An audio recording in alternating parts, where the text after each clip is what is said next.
Hello everyone! As you know, today's topic is on the Battle of Yorktown, the last battle between the Americans and the British, freeing America from British rule. The Battle of Yorktown took place in Yorktown, Virginia. It lasted 3 weeks from September 28th, 1781 to October 19th, 1781. After the 3-week battle, British General Charles Cornwallis surrendered his army of about 8,000 men to General George Washington and his army of about 8,800 men. So some might consider the fight unfair.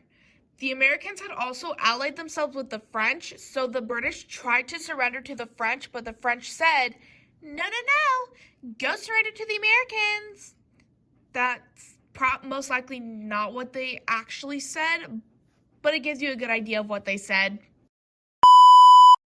But during the surrender, General Cornwallis did not show up due to a cold. But George Washington stayed in the background during the surrender, just in case. And as a little fun fact, there were some Germans in the battle as well. 1/3 of the British army was made up of Germans, and 1/6 of the American army was made up of Germans. This battle did end with many casualties. 500 British, 200 French, and 80 American casualties. But the amount of German casualties are unknown. But thankfully, after the battle, negotiations for peace with the British were made, leading to the signing and the creation of the Treaty of Paris, which took place in 1783, just 2 years after the battle. And just over 200 years later, former President Ronald Reagan described the Battle of Yorktown as a victory for the right of self-determination. It was and is the affirmation that freedom will eventually triumph over tyranny. Quite honestly, if the Battle of Yorktown had never happened, America would most likely still have been under British rule.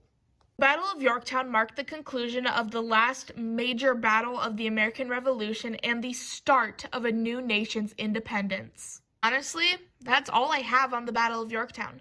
But I will say 2 facts to make up the next few minutes. And before, during, and after the Battle of Yorktown, America's flag looked like this. And it's not called the American flag during the 1700s, it's called the Betsy Ross flag because an American woman named Betsy Ross designed this flag for America during the 1700s because America was planning on becoming its own nation. And today's American flag was actually designed by a junior high school student named Bob Heft because America was thinking of adding Alaska and Hawaii as the 49th and 50th states.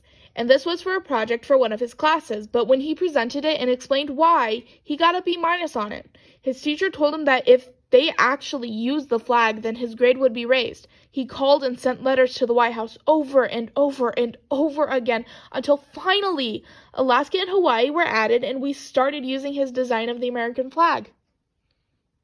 That's pretty cool, actually, I'm not gonna lie. And that's some history in 5 minutes. See you next time.